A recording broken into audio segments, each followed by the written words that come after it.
everyone. Myself Pratika Sharma and welcome back to my channel NCERT Mathematics.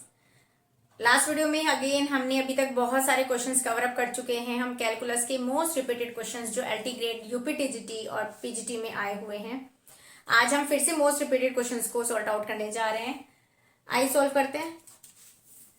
पहला question आपसे क्या कहता है? The set of all points where function जो है आपका ये है और आपको बताना है, आपको उन सभी फलनों का समुच्चय बताना है. सेट मीन समुच्चय, ठीक है, सेट बताना है जहां पर ये फंक्शन अवकलनीय होगा. अवकलनीय यानी कि डिफरेंशिएबल होगा. उसके लिए सबसे पहले एक चीज देखो, a minus mod x is not equal to 0. क्यों? क्योंकि हमको पता है कि अगर हमारे डिनोमिनेटर में x है, जैसे अगर ये 0 हो गया तो ये इन्फिनिटिव हो जाएगा, अनडिफाइंड हो जाएगा, है ना. तो इतना तो हमें भी पता है कि डिफरेंशिएबल लाने से पहले हमें इतना पता है कि ये चीज तो डन है कि इट शुड नॉट बी 0. ठीक है, तो ये 0 नहीं होगा, तो यानी कि जो मोड ऑफ x की वैल्यू है it's not equal to a, नहीं होगी. मोड में है तो यानी कि प्लस भी नहीं होगी और माइनस a भी नहीं होगी. इतनी समझ में आई बात? यानी कि अगर बाकी सभी पॉइंट्स पर ही डिफरेंशिएबल होगा, लेकिन कहां नहीं होगा? जहां पर भी प्लस a और माइनस a होगा. ठीक है, और क्योंकि माइनस a प्लस a है तो माइनस इन्फिनिटिव और प्लस इन्फिनिटिव तो ऑटोमेटिकली नहीं आने.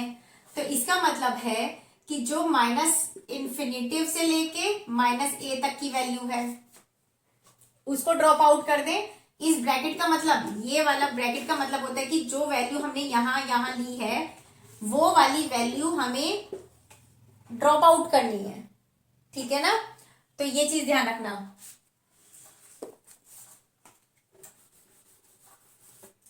ठीक है, और यूनियन ऑफ माइनस ए तो बिल्कुल नहीं लेना है, ए भी नहीं लेना है. समझ गए ना क्यों लेना है? नहीं लेना है. और यूनियन ऑफ ए और फिर प्लस इन्फिनिटिव भी लेना है. लेकिन आप देख सकते हो हमारे पास इन चारों ऑप्शंस में इतना बड़ा कोई नहीं है. सॉरी, सिर्फ हमने पहली टर्म और लास्ट की टर्म ले लेते हैं, यानी माइनस का इन्फिनिटिव टू इन्फिनिटिव जो भी टर्म होगी हमारी उस फंक्शन पर ये डिफरेंशिएबल होगा, तो ये वाला आ जाएगा. ठीक है, देखिए एफ एक्स इक्वल एक्स की पावर एन दिया हुआ है और आपसे ये ऐसे कुछ पूछा है. आपने टेलर सीरीज पढ़ी होगी. टेलर सीरीज क्या होती है?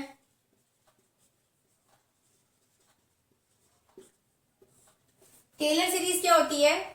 F of 1 plus H equal होता है F of 1 plus F dash H upon 1 factorial plus F double H F dash double dash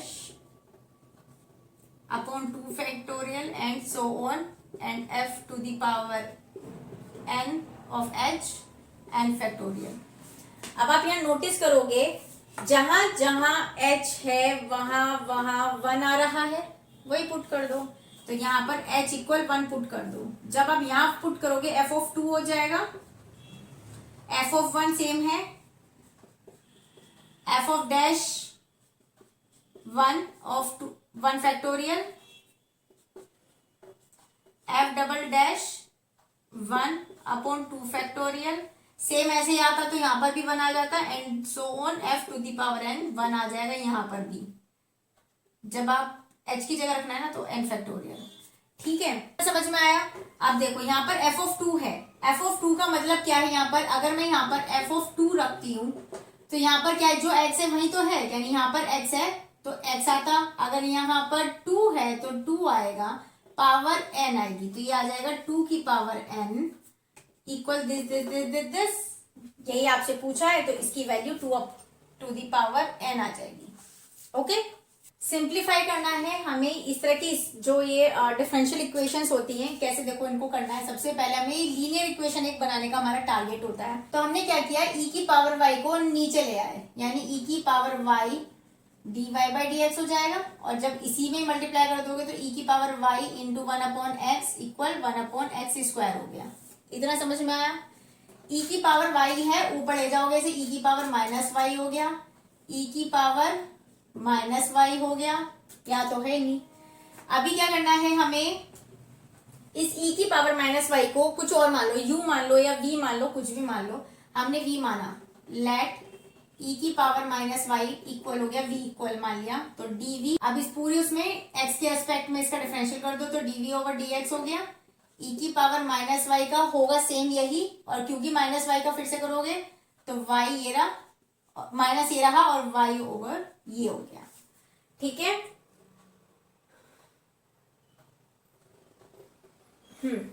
ये पूरा पोर्शन आपको ये दिख रहा है, यही मुझे लाना था। वैल्यू में पुट करो, यहाँ पर वैल्यू पुट करो, इतने की आ गई वैल्यू माइनस का dv over dx plus e की पावर माइनस वाई को v माना है इंटू 1/x ऐसे ही रहेगा, 1/x² ऐसे ही रहेगा। ठीक है, अब एक बार एक काम और कर दो, यहाँ पे dv ओवर dx माइनस, पूरी इक्वेशन में माइनस से मल्टीप्लाई करोगे तो ये हो गया 1/x ऐसे ही रहेगा, माइनस का 1/x², बन गई लीनियर इक्वेशन।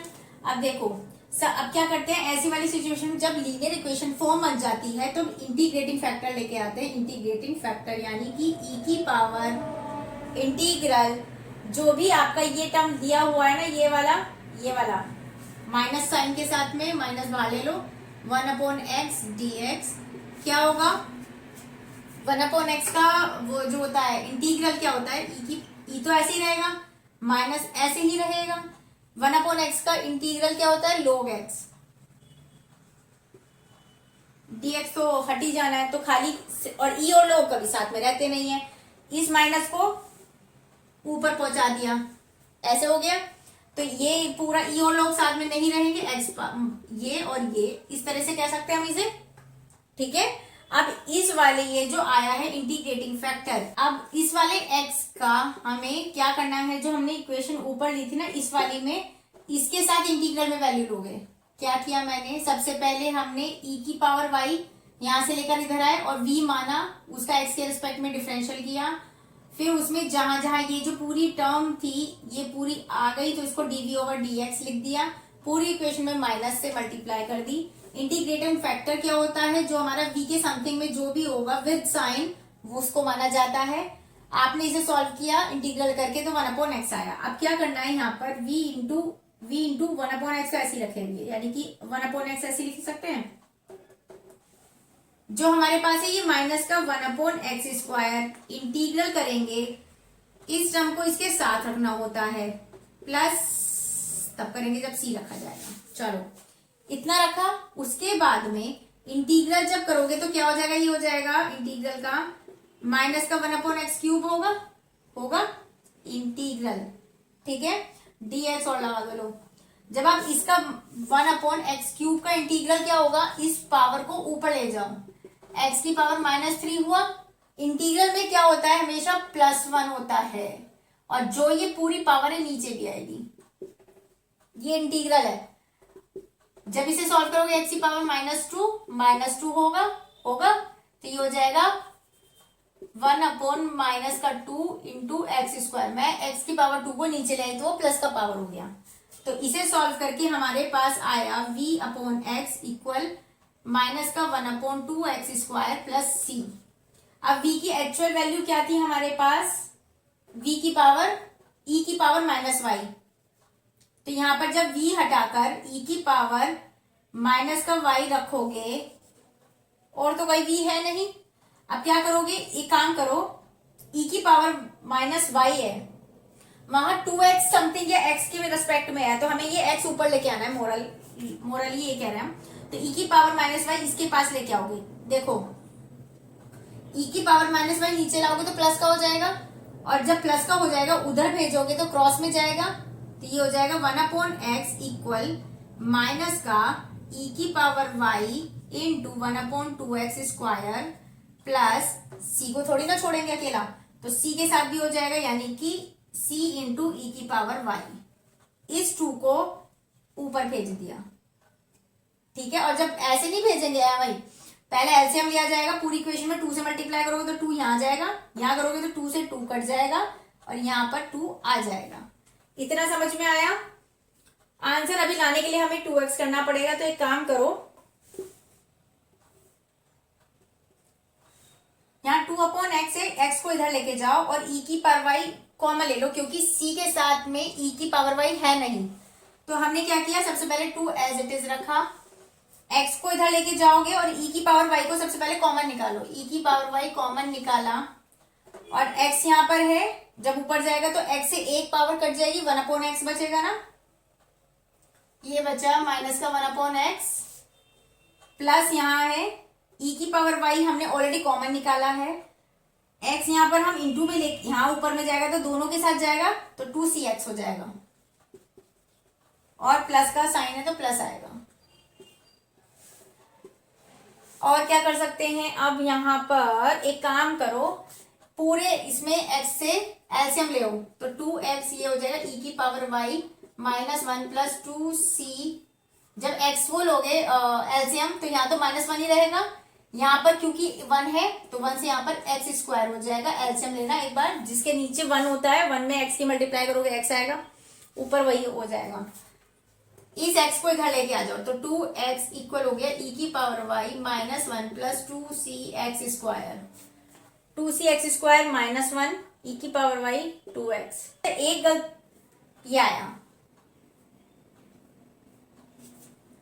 एक गलती हमने क्या की है पता है, जो ये वाला माइनस था और हमने जब 1/x³ को सॉल्व किया था तो माइनस का यहाँ भी आया था तो वो माइनस माइनस मिलके प्लस हो गया, ये आया क्यों, क्योंकि पहले भी तो माइनस था ना और इसके साथ भी माइनस आया है, जब इसको अंदर से सॉल्व किया है तो वो प्लस हो जाएगा। ठीक है, तो जब आपने किया तो ये आया और ऐसा कहीं आ नहीं रहा तो ये नन में आएगा। ओके, हमें y की वैल्यू दी हुई है, हमसे d2y/dx² निकालने को कहा है। अगर आप डायरेक्ट इसका डिफरेंशियल करेंगे तो प्रॉब्लम हो जाएगी, क्योंकि एक बार तो इजीली हो जाएगा लेकिन डबल टाइम करोगे तो प्रॉब्लम हो जाएगी। तो हमने क्या किया यहाँ पर, अच्छा एक बात नोटिस करो, ये किसी का फॉर्मूला है, किसका फॉर्मूला है सोचो, e की पावर y, मतलब y नहीं e की पावर x, e की पावर x है, यही फॉर्मूला होता है। तो बस अब कुछ नहीं करना है, dy/dx निकाल लो, e की पावर x ही रहेगा और d2y/dx² कहोगे तो भी e की पावर x ही रहेगा। लेकिन आंसर में इस तरह की टर्म्स हैं तो हम क्या करेंगे, e की पावर x, लेकिन ऑप्शंस में e की पावर कहीं भी नहीं है तो हमने इसको e की पावर x को क्या माना था, y, तो बस y ही इसका आंसर आ गया। ठीक है, ये देखो इजी था, कंफ्यूज नहीं होना, यहाँ आकर जो चीज मानी थी वही उसका आंसर हो जाएगा। ओके, आइए इस क्वेश्चन पर।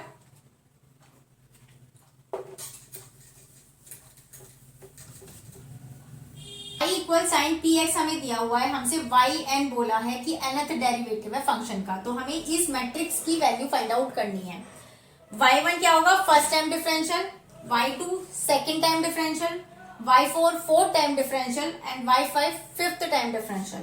तो जब y1 निकालोगे तो मैं यहाँ निकाल के दिखा दे रही हूँ, साइन px क्या होगा, ये तो y है, y1 क्या हो जाएगा, साइन px का यानी कि cos px, और जो px होगा वो वापस में शुरुआत में हो जाएगा तो ये p आ जाएगा, क्योंकि x का डिफरेंशियल 1 होता है, तो ये आ गया p इंटू cos px।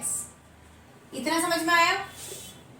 अब y2 यानी इसका एक बार और करो डिफरेंशियल, y2 क्या होगा, पहले p तो ऐसे ही रहेगा, p कांस्टेंट है क्योंकि cos px का होगा माइनस का साइन px, और फिर से px का करोगे x1 हो जाएगा और p बाहर आ जाएगा, p² हो गया, तो ये हो गया p² विद साइन माइनस का साइन px। y4 तक पहुंचने के लिए पहले y3 निकालना पड़ेगा, y3 क्या होगा, पहले साइन px करो, माइनस का p² ऑलरेडी है यहाँ पर, साइन px हो जाएगा कोस का px, px का करोगे तो x1 हो जाएगा तो p बाहर आके क्यूब बनाएगा, y4 क्या होगा, माइनस का p³ ऐसे ही रहेगा इंटू कोस px, फिर से माइनस करेगा तो वो प्लस कर देगा, साइन का px होगा, और जब px का करोगे तो p बाहर आके पावर 4 बनाएगा, p4 क्या हो गया, ये p4 sign of px। y5 क्या होगा, साइन px का cos px होगा और px का एक p बाहर, वही x1 हो जाएगा, p बाहर हो जाएगा, p की पावर 4 ऑलरेडी है तो p की पावर 5 हो गया। ठीक है, यहाँ से आप एज्यूम भी कर सकते थे, अजम्पशन लगा सकते थे कि 1 पर पावर 1 है, 2 पर 2 है, 3 पे 3 है, 4 पे 4 है, तो p की पावर 5 होना ही था। जब को और ये देख लो ओड पर कोस आ रहा है, इवन पे साइन है, तो वाई 5 है ना, ओड नंबर है तो वहां पर कोस आना ही था, लेकिन चलो कर लिया। p की पावर 5 कोस px। ठीक है, मैट्रिक्स कैसे सॉल्व करते हैं, ये इन दोनों की आपस में मल्टीप्लाई, माइनस का साइन, इन दोनों की आपस में मल्टीप्लाई। तो कैसे करेंगे यहाँ पर, जब इन दोनों की आपस में मल्टीप्लाई करोगे तो p की पावर 5 में जब p की मल्टीप्लाई करोगे तो p की पावर 6 हो जाएगा, कोस स्क्वायर px हो जाएगा, माइनस हमेशा आएगा। अब इन दोनों की मल्टीप्लाई करोगे तो ये वाला माइनस इसे प्लस कर देगा, p स्क्वायर और p की पावर 4 की मल्टीप्लाई करोगे तो पावर आपस में जुड़ जाती है मल्टीप्लाई करते टाइम, तो p की पावर 6 आएगा, साइन स्क्वायर px हो जाएगा। p की पावर 6 कॉमन ले लो तो यहाँ ये बचेगा, और हमें पता है cos square something plus sine square something हमेशा 1 होता है, तो ये p की पावर 6 आ गया आंसर। ठीक है, सो आज के लिए इस वीडियो में इतने क्वेश्चन रखते हैं, मिल देंगे नेक्स्ट वीडियो में। वीडियो अच्छी लगे तो लाइक शेयर सब्सक्राइब जरूर कर देना, मिलते हैं नेक्स्ट वीडियो में।